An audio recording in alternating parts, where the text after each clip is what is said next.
Half an hour later Bathsheba entered her own house. There burnt upon her face when she met the light of the candles the flush and excitement which were little less than chronic with her now. The farewell words of Troy, who had accompanied her to the very door, still lingered in her ears. He had bidden her adieu for 2 days, which were, so he stated, to be spent at Bath and visiting some friends. He had also kissed her a second time.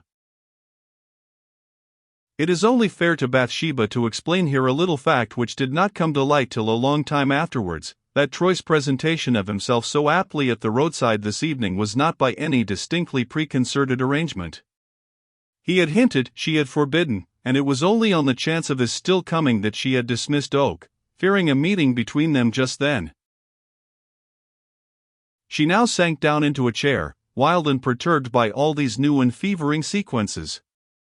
Then she jumped up with a manner of decision, and fetched her desk from a side table.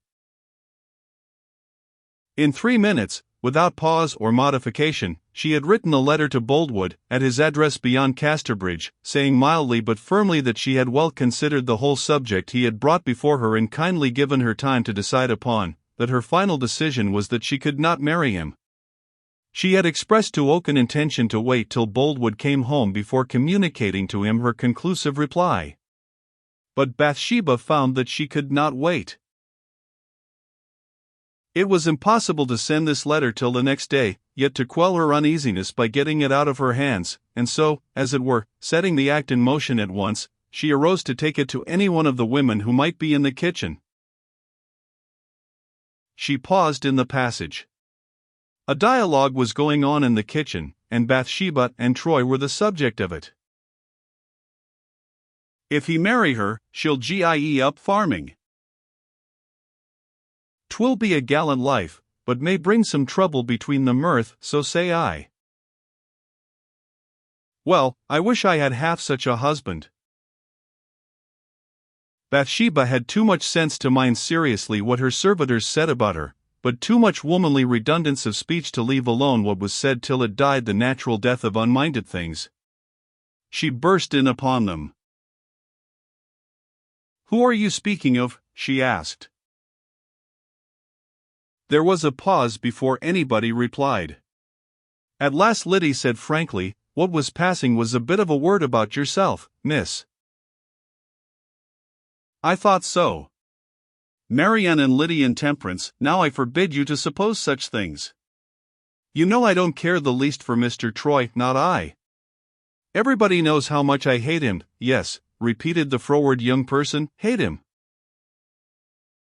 We know you do, miss, said Liddy, and so do we all. I hate him too, said Marianne. Marianne, oh you perjured woman! How can you speak that wicked story, said Bathsheba, excitedly. You admired him from your heart only this morning in the very world, you did. Yes, Marianne, you know it. Yes, miss, but so did you. He is a wild scamp now, and you are right to hate him. He's not a wild scamp. How dare you to my face? I have no right to hate him, nor you, nor anybody. But I am a silly woman. What is it to me what he is? You know it is nothing. I don't care for him, I don't mean to defend his good name, not I mind this, if any of you say a word against him you'll be dismissed instantly. She flung down the letter and surged back into the parlor, with a big heart and tearful eyes, Liddy following her. Oh miss, said mild Liddy, looking pitifully into Bathsheba's face. I am sorry we mistook you so. I did think you cared for him, but I see you don't now. Shut the door, Liddy. Liddy closed the door, and went on, people always say such foolery, miss. I'll make answer henceforward, of course a lady like Miss Everdene can't love him, I'll say it out in plain black and white. Bathsheba burst out, oh Liddy, are you such a simpleton? Can't you read riddles? Can't you see? Are you a woman yourself? Liddy's clear eyes rounded with wonderment. Yes, you must be a blind thing, Liddy, she said, in reckless abandonment and grief. Oh, I love him to very distraction in misery and agony. Don't be frightened at me, though perhaps I am enough to frighten any innocent woman. Come closer, closer. She put her arms round Liddy's neck. I must let it out to somebody, it is wearing me away. Don't you yet know enough of me to see through that miserable denial of mine? Oh God, what a lie it was! Heaven and my love forgive me. And don't you know that a woman who loves at all thinks nothing of perjury when it is balanced against her love? There, go out of the room, I want to be quite alone. Liddy went towards the door. Liddy, come here. Solemnly swear to me that he's not a fast man, that it is all lies they say about him. But, miss, how can I say he is not if? You graceless girl! How can you have the cruel heart to repeat what they say? Unfeeling thing that you are! But I'll see if you or anybody else in the village, or town either, dare do such a thing. She started off, pacing from fireplace to door, and back again. No, miss. I know it is not true, said Liddy, frightened at Bathsheba's unwonted vehemence.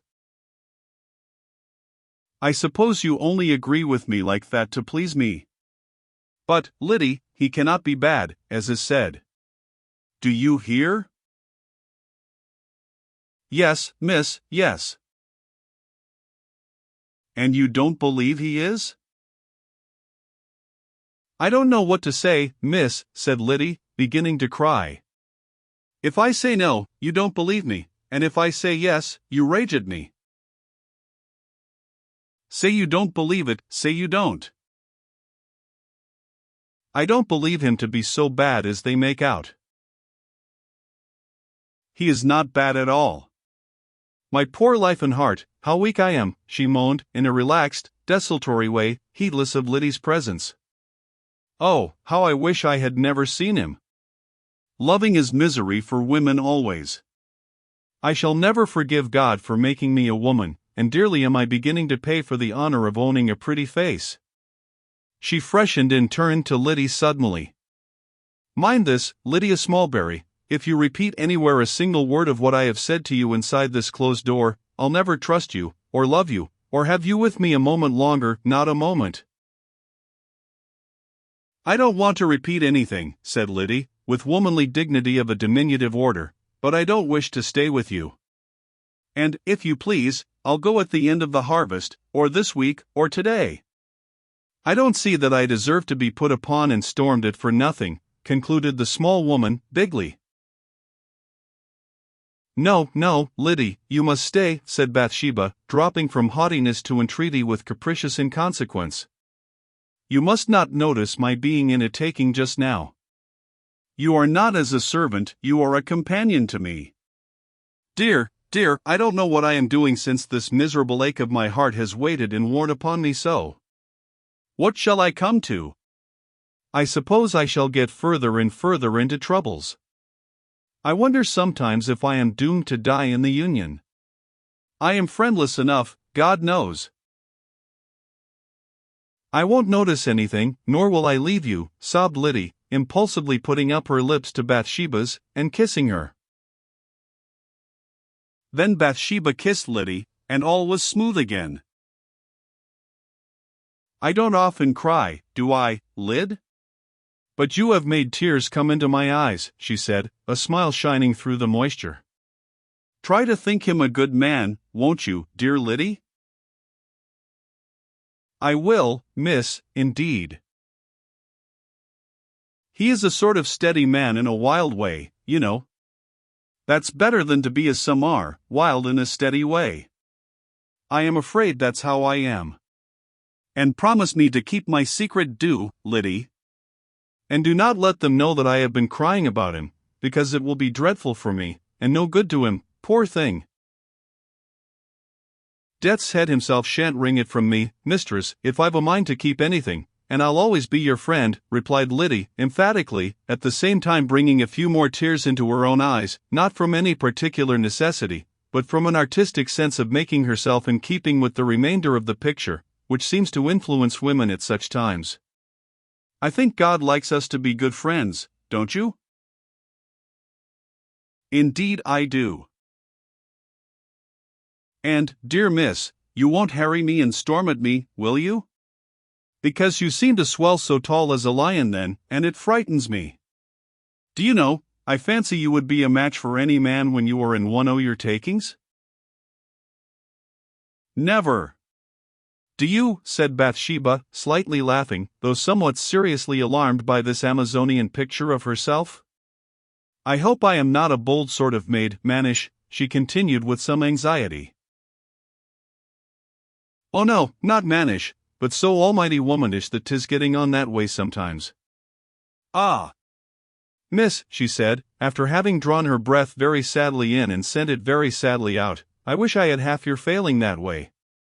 'Tis a great protection to a poor maid in these illegit days."